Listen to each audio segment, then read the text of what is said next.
सियावर रामचंद्र की जय। पवन सुत हनुमान की जय।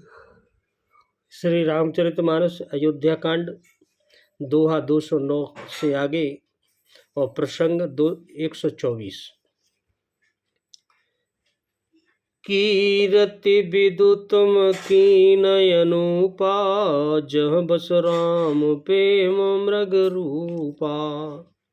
तात गलान करऊँ जिय जाए, डरऊँ दरिद्र पारस पाए। और कहते हैं, परंतु उनसे भी बढ़कर तुमने जो कीर्ति रूपी अनुपम चंद्रमा को उत्पन्न किया, जिसमें श्री राम प्रेम ही हिरण के चिन्ह के रूप में बसता है। जैसे चंद्रमा में वो चिन्ह दिखता है हिरण का सा, ऐसे ही तुम व्यर्थ ही हृदय में ग्लानि कर रहे हो पुत्र।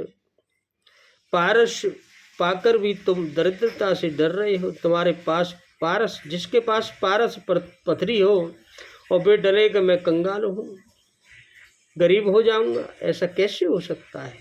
जब तुम्हारे हृदय में राम रूपी नाम है तो फिर काहे ग्लानि करते हो? कहते हैं वशिष्ठ जी, सुनौ बरत हम झूठ न कहीं, उदासीन तापस बन रही। सब साधन कर सुफल सुहावा, लखन राम सिय दर्शन पावा। और गुरु वशिष्ठ कहते हैं भरत से, हे भरत सुनो, हम झूठ नहीं कहते, हम उदासीन हैं, क्योंकि हम किसी का पक्ष नहीं करते, हम सन्यासी हैं, तपस्वी है, किसी की मुँह देखी नहीं कहते कि मुँह देखी कहें, जो सत्य है वही कहते हैं।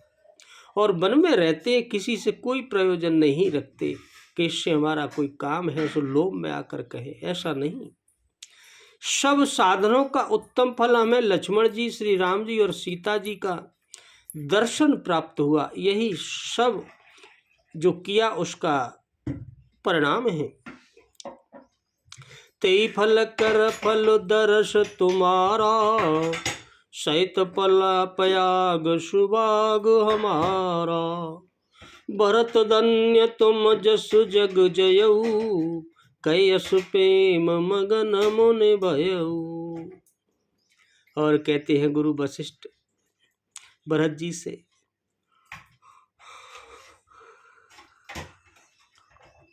ये सीता लक्ष्मण सहित श्री राम दर्शन रूप उस महान फल का परम फल यह तुम्हारा दर्शन है।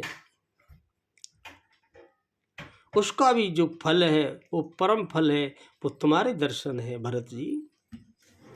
प्रयागराज समेत हमारा बड़ा भाग्य है कि हे भरत तुम धन्य हो, तुमने अपने यश से जगत को जीत लिया है। ऐसे कहकर मुनि प्रेम में मग्न हो गए। सुनि मन बचन सवासद हर्षे, साधु सराय धन्य धन्य दोनि गगन पयागा, सुनि सुनि भरत मगन अनुरागा। भारद्वाज मुनि के वचन सुनकर सभासद हर्षित हो गए। सभी साधु साधु कहकर सराहना करते हुए देवताओं ने फूल बरसाए और आकाश में और प्रयागराज में धन्य धन्य की ध्वनि सुनकर भरत जी प्रेम में मग्न हो गए। पुलक गात ही राम सिया, सजल सरोरुवने राम, सजल सरोरुवने। कर प्रणाम मुनि मंडले, बोले गद गद बेन मंगल बबुनय, अमंगल हरि रामा, उमा सहित जी जपत पुरारी सिया रामा। भरत जी का शरीर पुलकित है, हृदय में श्री सीताराम जी हैं और कमल के समान उनके नेत्र प्रेम के आंसुओं से जल से भरे हुए हैं। और वे मुनियों की मंडली को प्रणाम करके बड़े गदगद वचन भरत जी बोले। क्या कहते हैं?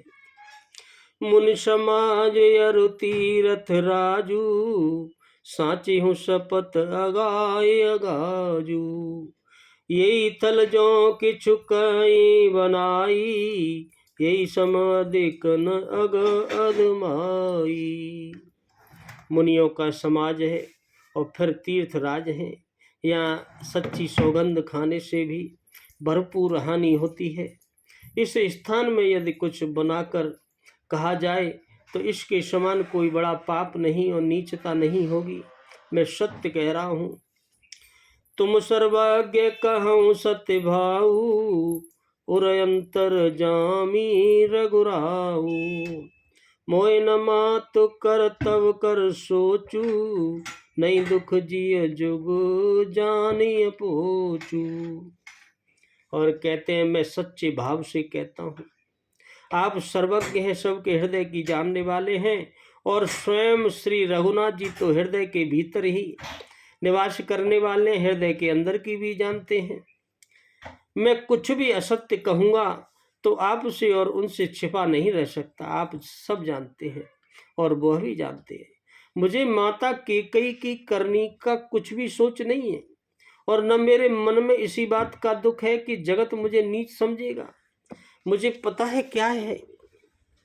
नाहि न डर बिगरहि परलोकु, पितहु मरन कर मोय न शोकु। सुकृत सुजस बरिस भुवन सुहाए, लक्ष्मण राम सरिस सुत पाए। और कहते हैं भरत जी, हे न यही डर है कि मेरा परलोक बिगड़ जाएगा, दूसरा जन्म मुझे नरक मिलेगा, मुझे वह भी डर नहीं है। मुझे अपने पिता के मरने का भी शोक नहीं है, क्योंकि उनका सुंदर पुण्य और यश तो विश्व भर में सुशोभित है, सब जानते हैं उनको। उन्होंने श्री राम लक्ष्मण सरी के जैसे पुत्र पाए, यह भी उनके लिए परम सौभाग्य था।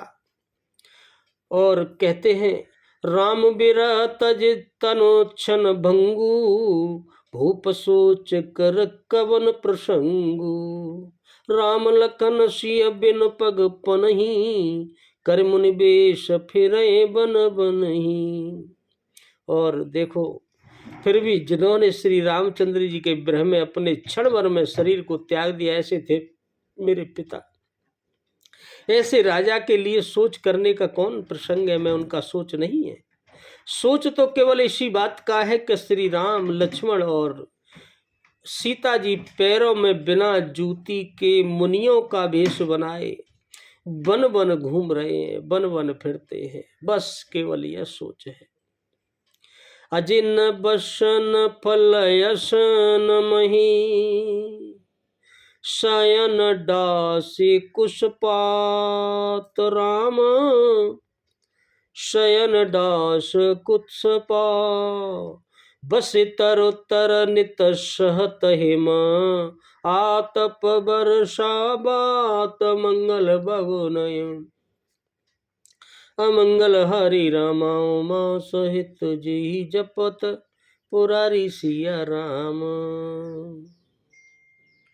मुझे दुख इस बात का है कि वे बलकल वस्त्र पहनते हैं, फलों का भोजन करते हैं, पृथ्वी पर कुश और पत्ते बिछाकर सोते हैं और वृक्षों के नीचे निवास करके नित्य सर्दी गर्मी वर्षा और हवा को सहते हैं। यही दुख दाह दहन दिन छाती, भूखन बासर नींदन राती। यही कुरोग कर औषध नाही, सौंदेव सकल विश्व मन माही। इसी दुख की जलन से निरंतर मेरी छाती जलती रहती है। मुझे न दिन में भूख लगती है न रात को नींद आती है। मैंने मन ही मन समस्त विश्व को खोज डाला, पर इस कुरोग की औषध कहीं नहीं है। मात कुमत बड़ई अगमूला, तेय मार हित कीन वसूला। कल कुकाट कर कीन कुजंत्रु, गाड़ अवध पड़े कठिन कुमंत्रु। माता का कुमत यानी बुरा विचार कर पापों का मूल बढ़ई है। उसने हमारे हित का वसूला बनाया। उससे कलह रूपी कुकाठ का कुयंत्र बनाया और 14 वर्ष की अवध रूपी कठिन कुमंत्र पढ़कर उस यंत्र को गाड़ दिया। यहाँ माता का कुविचार बढ़ई है और भरत को राज्य वसूला है और राम का वनवास कुयंत्र है और 14 वर्ष की अवधि कुमंत्र है। यह सब किया।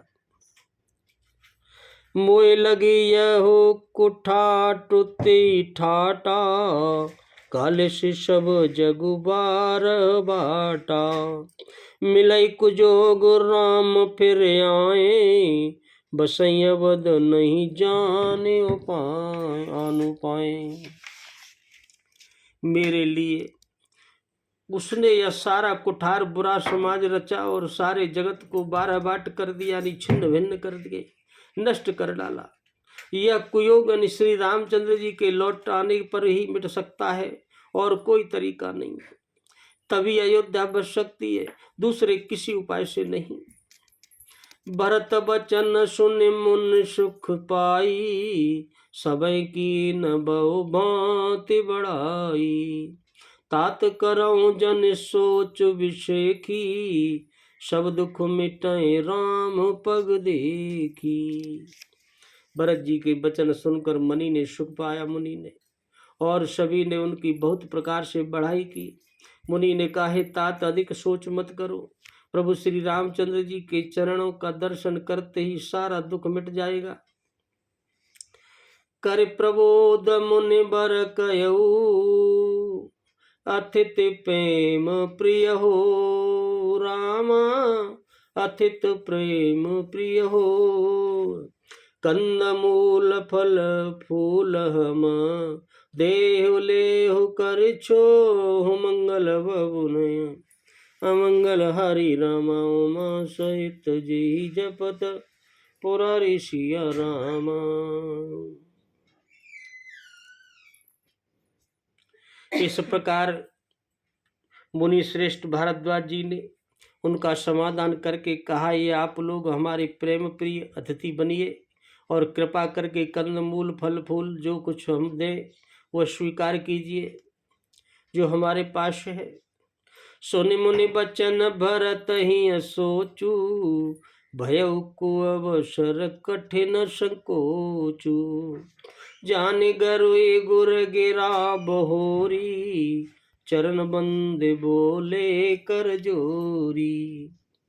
मुनि के ऐसे वचन सुनकर भरत के हृदय में सोच हुआ कि बेमो के बड़ा बेढंग संकोच आ पड़ा।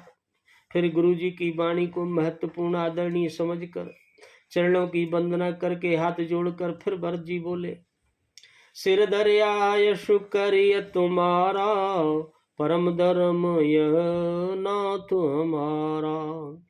भरत वचन मुनि मन मन भाए, सुच सेवक सिय निकट बुलाए।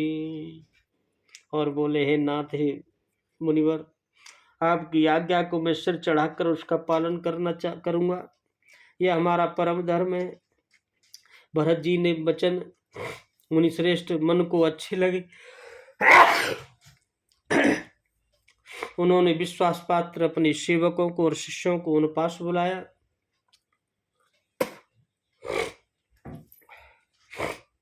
चाहिए कीन बरत पहुनाई, कंदमूल फलानौ जाई।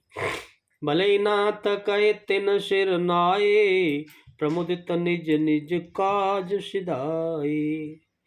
और कहा, भरत जी की पहुनाई करनी चाहिए। जाकर कंदमूल फल लाओ। उन्होंने हे नाथ बहुत अच्छा कहकर सिर नवाया और तब वे बड़े आनंदित होकर अपने अपने काम को चल दिए। मुनि सोच पाहुन बड़ नेवता, तसे पूजा चाहिए जस देवता। सुन रिधि सिद्धि अनमादिक आई, आयस होई शुकराई गुसाई।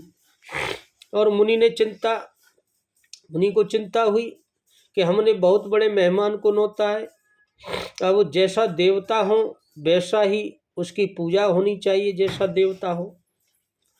यह सुनकर सभी रिद्धियां और अणिमाएं और सिद्धियां रिद्धियां वहाँ आ गए और बोले, हे उषाई, हे प्रभु, जो आपकी आज्ञा हो सो हम करें। राम विरह व्याकुल भरतो सानुज सहित समाज। राम सानुज सहित समाज, पहुनाई करे हरहु श्रम। कहा मुदित मुनिराज, मंगल बबुन अमंगल हरि राम। उमा सहित जेहि जपत पुरारी सिया राम। मुनिराज ने प्रसन्न होकर कहा, छोटे भाई शत्रुघ्न और अपनी समाज सहित भरत जी श्री राम जी के विरह में व्याकुल हैं। इस समय इनकी पहुनाई यानी अतिथि सत्कार करिए, आतिथ्य सत्कार करिए। रिद्धि सिद्धि को बोले मुनि, और करके इनके श्रम को दूर करिए, पहले इनकी थकान को दूर करिए। ऐसे संतों की वाणी। बोलो सियावर रामचंद्र की जय, पवन सुत हनुमान की जय। जय जय सिया राम।